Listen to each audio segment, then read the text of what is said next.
It's lovely to be able to worship Jesus through all that we're remembering this morning, and I guess lots of you have loads and loads of memories, and what we've tried to do is condense it all into a few moments, but carry those memories in your heart of what God has done in this place over the last 50, indeed beyond that, beyond some of our living memories, 100 years or plus. What God has been doing here, and God's going to continue to do great things. What we wanted to do was just have an opportunity to think about the church during the kind of the living memory of the church, as it were. And what we've done, we've asked people just to talk very briefly. We're just going to ask them to just a few questions about different decades. And some of you will know that Will and Lena are now our longest serving members at the church here. Some of you are very close to that, I know that.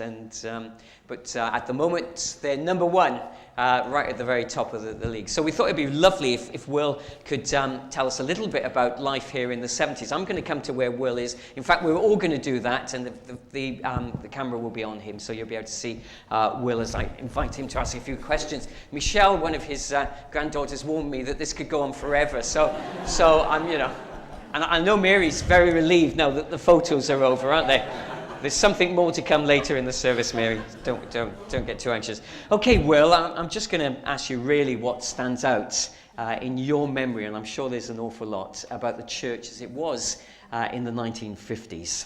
Yes, well, we came here in 1945, in the October, and there was just the old church and this church.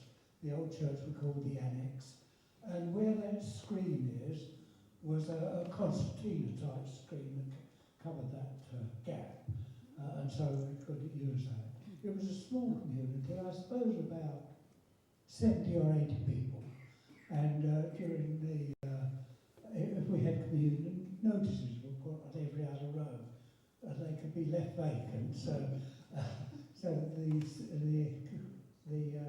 elements could be served.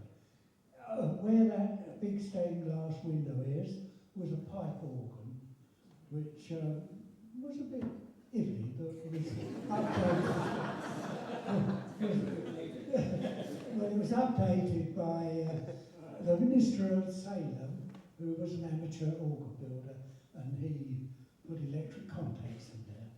Private place was the Lord's table here, and we had a small choir, and the minister was the Reverend Lomax Mackenzie, who was one of the three surviving ministers who trained under C.H. Spurgeon. So that was quite a great character.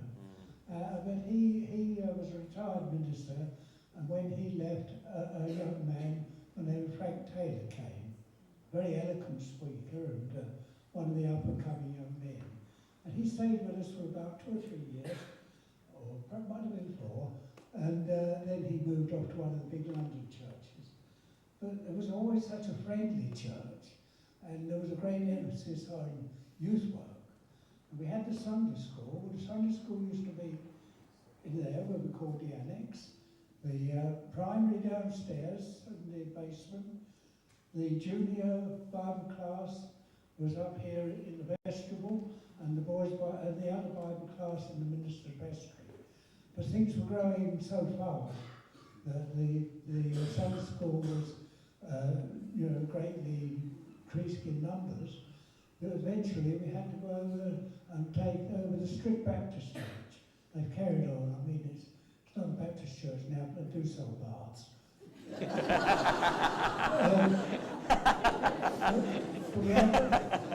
We had the Sunday school there, and we had quite a very big Sunday school, and the work grew and grew under Frank Taylor. But then I think probably just in the early 50s, I'll have to stop there because I've become somebody else. We had the Reverend David Oliver came, and he was an evangelical Welsh miner who became a minister, buttering up.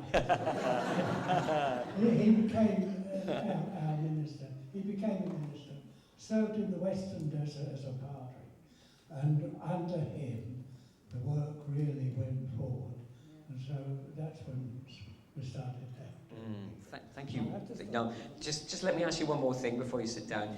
If you had a word of encouragement for us in the future, and you've been here all that time, you've got some lovely memories. A word of encouragement for us in the future, something that we need to keep focused on as we move forward. What we need to keep focused on is that we are one.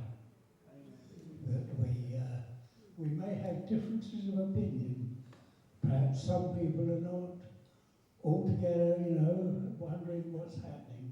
But we must be one in spirit and work together. Thank you. Thank you.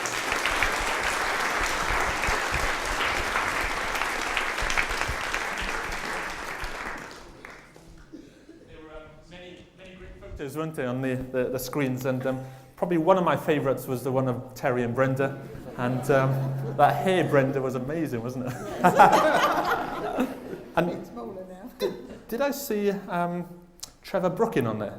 No. Was it? I thought I saw him on the back of one of the photos doing a presentation or something. Was it? I think you did. We'll have to have a look later together.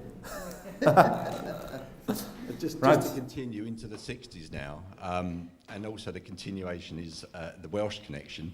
As Will mentioned, we had Di Oliver here, who baptised Brenda and myself in the 60s. A very Welsh person. We've now got Rodri and Steve, very Welsh. Samuel's nearly Welsh, he comes from Bristol, so it's close enough, isn't it? But if I just hand over to Brenda and she can just continue, and then I'll come back again. We're doing a shared thingy, as we have done. The 1960s was an eventful decade for Terry and I. We met here at Queen's Road Baptist Church in the youth group. We were both converted under Di Oliver and were baptised by him. We were married here at Queen's Road Baptist Church, and we both became workers in the youth work and the Sunday school. So it was just an amazing time for us, really, perhaps our decade, and started off as teenagers and ended up married and in our 20s. In terms of challenges and blessings, it's incredible how history is repeating itself, because the challenge at the time was that, as Will said, we were meeting over in the chapel in the High Street, which is now AJ Ball, baths and kitchens. So the challenge really is that we outgrew that. As Norman reminded me early on, the floor was collapsing and we just had to move out. So the vision the church had at the time was to purchase the house next door to the church, which is number 2 Queen's Road, purchase the house early 60s, use that for all Sunday school youth activities, and then the vision was to demolish the house and build the halls.